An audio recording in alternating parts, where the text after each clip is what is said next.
दोस्तों नमस्कार। आज के वीडियो में भारतीय इतिहास और संस्कृति से संबंधित कुछ महत्वपूर्ण बिंदुओं पर चर्चा करेंगे। सबसे पहला है, हरियाणा के किस स्थान से हड़प्पा कालीन मिट्टी से बना हल मिला है? हरियाणा के, तो यह हिसार जिले में बनवाली नामक जगह है, वहाँ से मिला है। ताम्र पाषाण युग में हजारों निर्माण के लिए किस सामग्री का उपयोग होता था? पत्थर और तांबा। हजारों नहीं होगा, यहाँ पे होगा औजारों औजारों के निर्माण के लिए। अगला, हड़प्पा अथवा सिंधु घाटी सभ्यता की मोहरें काय की बनी हुई होती थी? सेल खड़ी नामक पत्थर की बनी हुई होती थी। हड़प्पा सभ्यता का सबसे अनूठा एवं सबसे प्रसिद्ध पुरास्थल कौन सा है? मोहनजोदड़ो। वैदिक लोगों के लिए पुष्य देव का क्या महत्व था? वैदिक लोग जो थे, क्योंकि वह मार्गों, चरवाहों और पशुओं का देवता होता था। कौन? पुष्य देव। शुरुआत महाकाव्य महाभारत का नाम था। शुरुआत में महाकाव्य जो है महाभारत, उसका नाम क्या था? जयगीत या जय संहिता। किस वैदिक ग्रंथ में राजाओं द्वारा बड़े बड़े बलि यज्ञ आदि के विधान मिलते हैं? श्रोत सूत्र में मिलते हैं। वह पहला ग्रंथ कौन सा था जिसकी 1776 में अनुवाद करके अंग्रेजों ने उसे भारतीय विधि संहिता का आधार बनाया? वो था मनुस्मृति। व्याकरण का सबसे पहला और सबसे महत्वपूर्ण ग्रंथ, ये संस्कृत में लिखा गया है और ये पाणिनि द्वारा लिखा गया अष्टाध्यायी है। संस्कृत भाषा का व्याकरण का ग्रंथ है। राजतरंगिणी जो है वो महत्वपूर्ण ग्रंथ है। उसके किस द्वारा रचा गया? इसको कल्हण ने इसको लिखा था और इससे कश्मीर के इतिहास से संबंधित, जो कश्मीर का जो इतिहास था, कश्मीर में जो राजा राज किया, उनसे संबंधित इसमें वर्णन है। पत्थर धातु प्राप्त हुई मिट्टी आदि जैसी सख्त सतह पर खुरचकर उकेरी गई लिखावट को कहते हैं, क्या कहते हैं? अभिलेख कहते हैं। कवियों ने राजाओं तथा आश्रयदाताओं की प्रशंसा में जिन अभिलेखों की रचना की थी उन्हें क्या कहा जाता है? प्रशस्तियाँ। जैसे प्रयाग प्रशस्ति। शिलालेख लिखवाने वालों में सबसे पहला नाम किस सम्राट का है? शिलालेख लिखवानों में सबसे पहला नाम जो है मौर्य सम्राट अशोक का। भारत में सबसे पहले पाए जाने वाले सिक्कों में कुछ प्रतीक बने होते थे और इन्हें कहा जाता था आहत सिक्के या पंचमार्क्ड सिक्के। ईसा की पहली सदी के लगभग सर्वप्रथम स्वर्ण मुद्राएं किसने जारी की थी?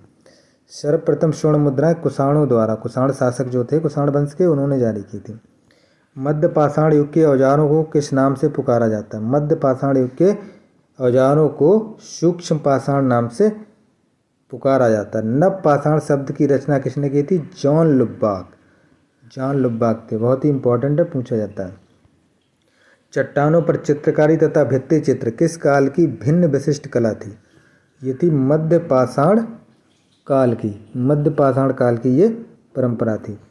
अगला, दक्षिण भारत में कुछ व्यक्तियों को उनके मिट्टी के बर्तनों, औजारों, हथियारों और अन्य निजी वस्तुओं के साथ बड़े बड़े भारी पत्थरों के नीचे दफनाया जाता था। इन कब्रों को क्या कहा जाता था? इन कब्रों को कहा जाता महापाषाण या मेगालिथ। उत्तर वैदिक काल में गंगा नदी के ऊपर मैदानी क्षेत्र में कौन निवास करते थे? आर्य कहाँ निवास करते थे? गंगा नदी के ऊपर मैदानी क्षेत्र में, अपर गंगेटिक प्लेन। किस प्रदेश में प्रागैतिहासिक काल से तालाबों द्वारा सिंचाई लोकप्रिय थी? तमिलनाडु में।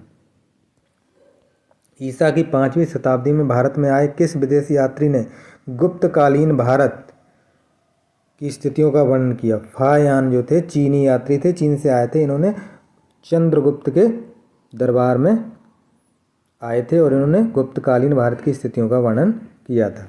मोहनजोदड़ो की खोज किसने की थी? मोहनजोदड़ो की जो खोज थी राखलदास बनर्जी द्वारा की गई थी। हड़प्पा किस नदी के किनारे है? तो ये रावी नदी के किनारे स्थित है हड़प्पा शहर। हड़प्पा के नगरों में किले का निर्माण सामान्यतः किस दिशा में होता था? किसका निर्माण? नगरों में किले का निर्माण, तो ये पश्चिम दिशा में होता था। अगला, लोथल में पाए गए प्रमुख भवन के ढांचे का नाम बताएं। तो ये प्रमुख भवन ढांचा है गोदीवाड़ा। खेती बाड़ी के अतिरिक्त हड़प्पा के लोगों में कौन सी आर्थिक गतिविधियों का प्रचलन था? तो इसमें पशु चाराना या पशुपालन। किस हड़प्पाकालीन स्थान से कांसे की नर्तकी की मूर्ति मिली है? तो ये है मोहनजोदड़ो।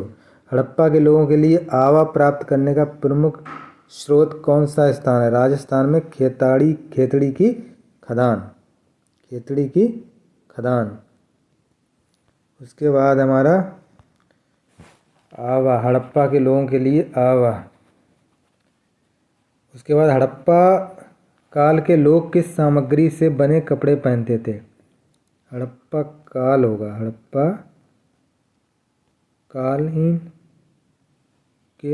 काल के लोग किस सामग्री से बने कपड़े पहनते थे?